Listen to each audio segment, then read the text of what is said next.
ከዜሮ ብር ተነስታችሁ ኦንላይን ስራ በመስራት በቀላሉ በቀን ከ10 ሺህ ብር በላይ መስራት የምትፈልጉ ከሆነ ይሄ ቪዲዮ ለእናንተ ነው። ኢትዮጵያ ውስጥ ብዙ ሰዎች በዚህ ስራ ፋይናንሻል ፍሪደማቸውን አግኝተዋል።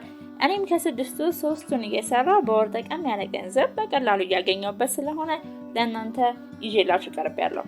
ምን እንደሆነ እንዴት መስራት እንዳለባቸው ፔመንት ሜተድን ጨምሮ ስቴፕ በስቴፕ በደንብ አሳያችኋለሁ። አንደኛ ዌብ ዲቨሎፐር በመሆን ዌብሳይት ክሬት እንዲሁም ቢልድ ማድረግ ነው። ይህንንም ለማድረግ ፕሮግራሚንግ ላንጉጆችን ማወቅ አለባችሁ እንደ HTML፣ CSS፣ ጃቫስክሪፕት የተባሉትን እንዲሁም ደግሞ ኮዲንግ፣ ኔትወርክ ኮንፊግሬሽን እንዲሁም CMS የምንለውን ኮንቴንት ማኔጅመንት ሲስተምን በደንብ ማወቅ አለባችሁ። አብዛኛውን ጊዜ ሰዎች ዌብ ዲቨሎፕመንትን ዌብሳይት ለመገንባት ሙሉ ለሙሉ ይጠቀምበታል። ማለትም ከዌብሳይቱ ጀርባ ያለውን እኛ በፊልም ላይ ቢሃይንድ ዘ ሲን የምንለውን ማለት ነው። እነሱ ደግሞ በዌብሳይት ዲቨሎፐር ቋንቋ ባክኤንድ እንለዋለን። ደግሞ ከፊት ያለውን እኛ የምናየውን ደግሞ ፍሮንት ኤንድ ይባላል። ስለዚህም ሁለቱንም በመስራት ፉል ስታክ ዲቨሎፐር ትሆናላችሁ። ፍሮንት ኤንድንም ባክኤንድንም በመስራት ወይም ከሁለት አንዱን ብቻ መስራት ትችላላችሁ። እዚህ ድረስ ከመጣችሁ መቼስ ቪዲዮ ተመችቷችኋል ማለት ነውና ሰብስክራይብ ያደርጋችሁ ያው አበረታቱኝ። እናንተም በኦንላይን ገንዘብ እንዴት እንደሚሰራ በደንብ ትማሩበታላችሁና ይጠቅማችኋል። ሁለተኛ ሶሻል ሚዲያ ማናጀር በመሆን አንድን ካምፓኒ ሶሻል ሚዲያ ላይ ማስተዋወቅና አዳዲስ ከስተመሮችን መፍጠር እንዲሁም ነባር ከስተመሮች ደንበኝነታቸውን በይበልጥ እንዲያጠናክሩ ማድረግ ነው።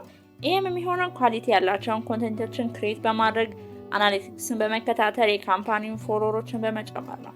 ይህንን ስል ግን ፌክ ፎሎወሮችን በፍጹም እንዳታስቡ። ሴልስን ለመጨመር ስለሆነ ከፌክ 100,000 ፎሎወሮች አክቲቭ የሆኑ 100 ፎሎወሮች በቂ ናቸው።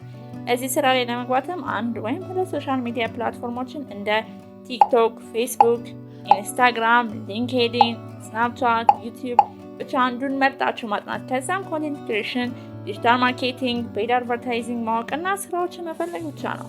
በሶሻል ሚዲያ ማኔጅመንት በወር በትንሹ ከ20 ሺህ ብር በላይ ታገኙበታላችሁ። ከጎበዛችሁ ደግሞ ሶሻል ሚዲያ ማርኬቲንግ ኤጀንሲ በመክፈት ሚሊዮነር ትሆናላችሁ። ሶስተኛ ቪዲዮ ኤዲተር በመሆን ፎቶዎችንና ቪዲዮዎችን በማቀናበር የሆነ ስቶሪ ቴለር የሆነ ቪዲዮ በመስራት ሰዎችን ማስደመም ነው። ከለሩን እያሳመራችሁ በትራንዚሽን እያሳበዳችሁ ሳውንድ ኢፌክት አድርጎ በመቀመም ያበዱ ቪዲዮዎችን በመስራት ሚሊዮኖችን ማፈስ ነው። በዚህ ውስጥ ያው ከለር ማመዛዘን፣ ኦዲዮ በደንብ ማስተካከል፣ ሞሽን ግራፊክስ መጠቀም፣ ቪዥዋል ኢፌክቶችን እና አኒሜሽኖችን ብቻ ብዙ ነገሮችን እንደናንተ ክሬቲቪቲ በመጨማመር አፍ የሚያስከፍቱ ቪዲዮዎችን መስራት ነው። ቪዲዮ ኤዲቲንግ እንግዲህ በማሰልጠኛ ቦታዎች ወይም በዩቲዩብ ቪዲዮዎች በመማር በስልክ ብቻ መስራት ይቻላል። ገራሚ የማሰልጠኛ ቦታዎችን ከነ ስልካቸው እንድነግራችሁ የምትፈልጉ ከሆነ ኮመንት ሴክሽን ላይ እንፈልጋለን እያላችሁ ጻፉልኝ። በአዶቤ ፕሪሚየም የኔ ምርጫ በሆነው ካፕከት፣ በካይን ማስተር፣ በፓወር ዳይሬክተር በቀላሉ ኤዲት ማድረግ ትችላላችሁ። ቪዲዮ ኤዲተር መሆን በወር 20 ሺህ ብር ብቻ ሳይሆን በ3-4 ቀን ስራዎች ከ100 ሺዎች በላይ መስራት ያስችላል። አራተኛ ኮፒራይተር። ይሄ ደግሞ ኢትዮጵያ ውስጥ ያልተባነነበት ግን ገራሚ ስራ ነው። የዩቲዩብ ስክሪፕቶችን ለዩቲዩበሮች በመጻፍ በአንድ ስክሪፕት 5,000-6,000 ብር ማግኘት ነው። በቃ እንደዚህ ቀላሉ። በተለይ እንደኔ መጻፍ የምትወዱ ከሆናችሁ እስካሁን ምን እየሰራችሁ ነው? ኒች መምረጥ እና እዛ ላይ የሚመጡ ትሬንዲንግ መረጃዎችን መከታተል ከዛ ማሳብዶ መጻፍና መሸጥ ነው።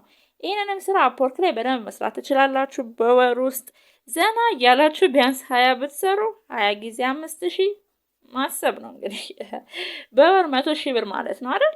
ዋው! መቼስ እስካሁን ሰብስክራይብ ያላደረገ ሰው አለ ብዬ አላስብም።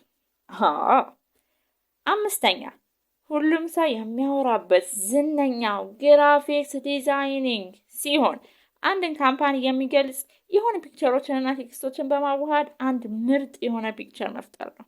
ይሄም ማለት ሎጎ፣ ባነር፣ ታምብኔል፣ የሙዚቃ ወይም የፊልም ከቨሮችን መስራትን ያጠቃልላል። አብዛኛውን ግራፊክስ ዲዛይነሮች አዶቤ ፎቶሾፕ እና አዶቤ ኢሉስትሬሽን እንደ ልጆቻቸው የሚሰፈሰፉላቸው አፖች ናቸው። እነዚህን አፖች ኮርሶችን በመውሰድ ወይም ዩቲዩብ ላይ በመማር የሚገርሙ ተአምር የሚመስሉ ፒክቸሮችን በመፍጠር እና በማስደመም በ100 ሺዎች ማፈስ ይቻላል።